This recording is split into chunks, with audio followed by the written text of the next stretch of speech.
Hi guys, welcome back to my YouTube channel. मैं हूं सौरभ और अभी मैं हूं बिहार के सबसे फेमस टूरिस्ट प्लेस राजगीर में, जो अपने धार्मिक स्थल के साथ साथ यहां की ब्यूटी और यहां की ब्रह्म कुंड के लिए फेमस है। आज इस वीडियो में मैं आप लोगों को बताने वाला हूं आप लोग यहां पे कैसे आ सकते हैं, कहां रुकें, खाने पीने की क्या व्यवस्था है, बेस्ट टाइम आने की यहाँ क्या है। वीडियो को एंड तक ज़रूर देखें। तो चलिए आपको घुमाते हैं राजगीर की बेहद खूबसूरत हिल स्टेशन पे।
हरे भरे घने जंगलों, प्राकृतिक दृश्यों और 5 पहाड़ियों के बीच बसा राजगीर बिहार का सबसे पवित्र स्थल माना जाता है। राजगीर न सिर्फ एक प्रसिद्ध धार्मिक तीर्थ स्थल है, बल्कि एक खूबसूरत हेल्थ रिजॉर्ट के रूप में भी लोकप्रिय है। देवनगरी राजगीर सभी धर्मों का संगम स्थली है। यहाँ प्राकृतिक सौंदर्य के साथ अलग अलग संस्कृतियाँ देशी विदेशी पर्यटकों को आकर्षित करती है। बिहार राज्य के नालंदा जिले में स्थित राजगीर शहर है। इस शहर का इतिहास सदियों पुराना है। राजगीर 5 चट्टानी पहाड़ियों से घिरा है, जिसका जिक्र महाभारत और रामायण में भी है। राजगीर बिहार की राजधानी पटना से 100 किलोमीटर दूर है और यहाँ आने का सबसे अच्छा साधन बाई ट्रेन और बाई बस है। बाई ट्रेन आपको दिल्ली और पटना से डायरेक्ट ट्रेन मिल जाएगी और बाई रोड पटना, गया, दिल्ली और कोलकाता से आपको राजगीर के लिए आसानी से बसेस मिल जाएंगे। अगर आप बाई फ्लाइट आने की प्लान कर रहे हैं तो राजगीर की सबसे नज़दीकी एयरपोर्ट पटना है। यहाँ घूमने का जो बेस्ट टाइम है वो है अक्टूबर से मार्च तक की, क्योंकि इन महीनों के दौरान यहाँ की मौसम बिल्कुल ठंडा और सुहावना रहता है। यहाँ ठहरने के लिए आपको बहुत सारी होटल्स मिल जाएगी। आप अपने बजट के अकॉर्डिंग बुक कर सकते हैं। ये ट्रिप 3 डेज और 2 नाइट्स की बना सकते हैं, जिसमें यहाँ की सारे टूरिस्ट अट्रैक्शंस कवर हो जाएंगे। फर्स्ट डे हम लोग आज गर्म जल कुंड, वेणु वन, पांडु पोखर, जापानी टेम्पल और वीरायतन घूमेंगे। बताते चलूँ कि ये सभी प्लेसेस गर्म जल कुंड के 1 किलोमीटर के आसपास में ही सिचुएटेड है। मॉर्निंग में आप इस गर्म जल कुंड में नहाने जा सकते हैं, जो यहाँ की सबसे फेमस पर्यटन स्थलों में से एक है। ऐसा माना जाता है कि भगवान ब्रह्मा के मानस पुत्र राजा बसु ने राजगीर के ब्रह्म कुंड परिसर में एक यज्ञ कराया था। वैभवगिरी पर्वत पर भेलवा डोब नाम का एक तालाब है, जहाँ से गर्म जल पर्वत से होते हुए राजगीर गर्म कुंड में पहुंचता है। इस पर्वत में कई तरह के केमिकल्स जैसे सोडियम, गंधक, सल्फर हैं, जिसकी वजह से पानी गर्म होता है। इसके बाद आप लोग वेणु वन देखने जाएं। बुद्ध से जुड़ा यह ऐतिहासिक पार्क है। यह पार्क लगभग 2500 साल पहले मगध के राजा बिंबिसार ने भगवान बुद्ध को उपहार में दिया था। पार्क के अंदर एक छोटा तालाब, एक सुंदर बुद्ध मंदिर और विशाल पेड़ों के साथ यह पार्क एक शांतिपूर्ण जगह है। इतनी वेल मेंटेन्ड पार्क शायद ही आपने बिहार में कभी अनुभव किया होगा। इस वन के अंदर आपको बैठने के लिए शानदार छोटे कॉटेज और बच्चे के लिए झूला भी शामिल है। यहाँ पर आप लेक में रहने वाले मछलियों को फीड कर सकते हैं। साथ में फोटोग्राफी और मोमेंट को फील कर पाएंगे। ये जगह childrens, couples, family and friends के लिए काफ़ी शानदार जगह है। इसकी टाइमिंग की बात करें तो सुबह 6 बजे से शाम 6 बजे तक खुली होती है और यहाँ एंट्री टिकट प्राइस 20 रुपये पर पर्सन है। इसके बाद आप जापानी मंदिर जाएं। यह एक बड़ा मंदिर है जिसमें गौतम बुद्ध की सफेद रंग की मूर्ति है। आपको मंदिर के चारों ओर एक हरा भरा बगीचा देखने को मिलता है। इस मंदिर के मुख्य द्वार के अंदर आप एक पिलर भी देख सकते हैं। मंदिर के अंदर थोड़ी देर बैठने के बाद अपने आप को शांत और अच्छा महसूस कर पाएंगे। इसके बाद आप पांडु पोखर जाएं। ठीक इस जापानी टेम्पल के अपोजिट में सिचुएटेड है। 22 एकड़ में फैला यह पार्क बच्चों से लेकर बुजुर्गों और कपल से लेकर फैमिली फ्रेंड्स के लिए काफी पॉपुलर थीम पार्क है। आप जी भर के इंडोर और आउटडोर के साथ कुछ एडवेंचर एक्टिविटीज जैसे कि boating, bull rides, horse riding, bungee jumping, children play zone, selfie point, cricket, badminton, football और वॉलीबॉल का आनंद उठा सकते हैं। यहाँ पर आप आराम से 2 से 3 घंटे टाइम स्पेंड कर सकते हैं। इस पॉल्यूशन फ्री पार्क में चाहे तो आप नाइट स्टे के लिए टेंट ले सकते हैं जिसमें आपको किंग साइज बेड, एसी और फ्री वाईफाई की सुविधा उपलब्ध है। साथ में खाने पीने के लिए आपको रेस्टोरेंट भी मिल जाएंगे। ये पोखर वीक के 7 दिन खुली होती है और यहाँ की टिकट प्राइस डिफरेंट कैटेगरीज में ले सकते हैं on the basis of activities. इसके बाद आप वीराइतन देखने जाएं। यहाँ का प्रमुख आकर्षण वीराइतन म्यूजियम ऐसे पर्यटकों के लिए बेहद खास है जो कि 24 जैन तीर्थंकरों के बारे में जानकारी प्राप्त करने के इच्छुक हैं, क्योंकि वीराइतन म्यूजियम में जैन धर्म के 24 तीर्थंकरों के इतिहास के बारे में जानकारी रखी गई है। वीराइतन म्यूजियम के आकर्षण में लकड़ी और मेटल से बना 3D पैनल चित्र प्रदर्शित किए गए हैं।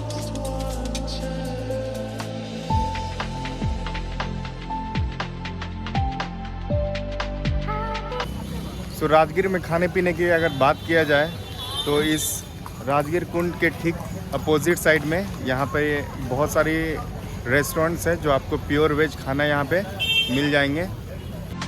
इसके बाद आप अपने होटल में आकर नाइट स्टे करें। हमारी सेकेंड डे की बात करें तो आज हम लोग ग्लास ब्रिज और राजगीर जू सफारी घूमेंगे। इस जगह को देखने के लिए आप एक दिन पहले टिकट बुक करवा लें। टिकट चाहे तो आप ऑनलाइन या ऑफलाइन बुक कर सकते हैं। डिस्क्रिप्शन में दिए गए लिंक के थ्रू आप बुक कर सकते हैं। ऑफलाइन टिकट के लिए आप जू सफारी के काउंटर से टिकट मिल जाएंगे। सो मॉर्निंग में ब्रेकफास्ट करें और राजगीर के सबसे मशहूर ग्लास ब्रिज और जू सफारी देखने के लिए निकलें। ग्लास स्काई वॉक ब्रिज की बात करें तो आपको नेचर सफारी की गाड़ी के थ्रू यहाँ ले जाया जाएगा। ये ब्रिज 200 फीट ऊंचा, 85 फीट लंबा और 6 फीट चौड़ा है। यहाँ खड़े होने के बाद आपको जो प्राकृतिक का नज़ारा देखने को मिलेगा वह शायद किसी पहाड़ की चोटी से आपको न नजर आए। ठीक इस ग्लास ब्रिज से 5 मिनट की दूरी पर है सस्पेंशन ब्रिज जो 135 मीटर लंबा और 6 फीट चौड़ा है। इस ब्रिज पर चलने का एक अलग ही मजा है। आप डर और एडवेंचर टाइप फील कर पाएंगे। इसके बाद जब आप वापस आएंगे तो 3D ऑडिटोरियम और म्यूजियम का मजा ले सकते हैं। ये महासागर है, मीलों दूर तक फैला हमारे जीवन का केंद्र, जिसका पानी हर देश की सीमा से परे है। हमें सांस लेने के लिए जरूरी ऑक्सीजन का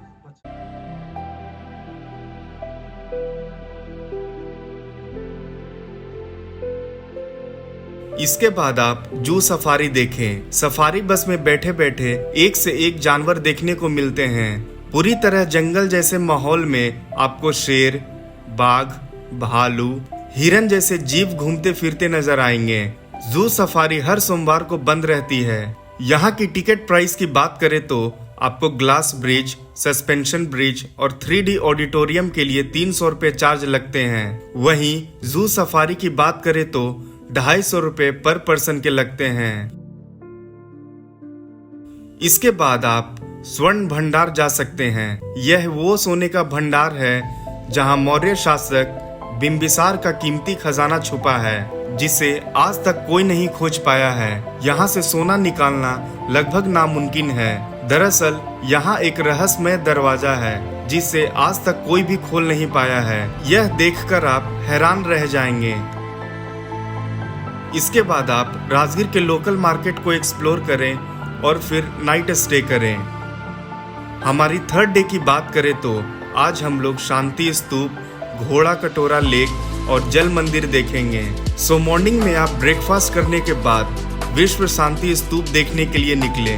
ये स्तूप 400 मीटर ऊंची रत्नागिरी पहाड़ी पर स्थित है और इस स्तूप तक पहुंचने के लिए आप रोप वे या फिर बाई ट्रेकिंग जा सकते हैं। बाई ट्रेकिंग आपको 1.5 से 2 घंटे लग सकते हैं और बाई रोप वे के जरिए 6 से 7 मिनट लगेंगे। रोप वे की बात करें तो आपको 2 टाइप की देखने को मिलेंगे, सिंगल सीट रोप वे और केबिन रोप वे।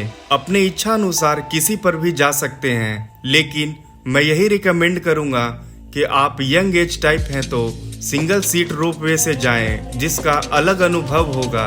संगमरमर की पत्थरों से बने इस विश्व शांति स्तूप में भगवान बुद्ध की 4 स्वर्ण प्रतिमाएं हैं। यह 4 स्वर्ण प्रतिमाएं जीवन के 4 चरणों जन्म, ज्ञान, उपदेश और मृत्यु को दर्शाती है।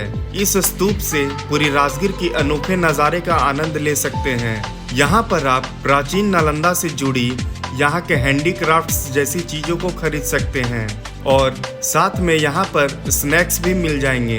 रोप वे की टिकट प्राइस की बात करें तो आपको सिंगल सीट वाले की 100 रुपये पर पर्सन और केबिन रोप वे की 120 रुपये पर पर्सन के लगेंगे अप एंड डाउन। इसके बाद हम लोग घोड़ा कटोरा देखेंगे। ठीक इस रोप वे के अपोजिट के रास्ते से 6 किलोमीटर दूर है। यहाँ पर आप अपनी प्राइवेट व्हीकल से नहीं जा सकते हैं। यहाँ जाने के लिए आपको ई रिक्शा हायर करना होगा, जिसकी प्राइस 100 रुपये पर पर्सन है। ये एक प्राकृतिक झील है, राजगीर के सबसे स्वच्छ दर्शनीय स्थलों में से एक है। झील का आकार घोड़े जैसा है और झील 3 तरफ से पहाड़ों से घिरी हुई है। इस लेक में पैडल बोटिंग का आनंद ले सकते हैं। यहाँ पर कैफेटेरिया और गेस्ट रूम की भी सुविधा है। 70 फीट की ऊंची प्रतिमा इंडिया में भगवान बुद्ध की तीसरी सबसे ऊंची प्रतिमा है। यह प्रतिमा धर्म चक्र परिवर्तन की मुद्रा में स्थापित की गई है। भगवान बुद्ध की स्टैचू का निर्माण गुलाबी बलुआ पत्थर से किया गया है, जो दिखने में काफी अद्भुत लगता है। झील के चारों ओर का नजारा टूरिस्ट को काफी आकर्षित करता है। यहाँ पर आप 1 घंटे अपनी टाइम स्पेंड कर सकते हैं।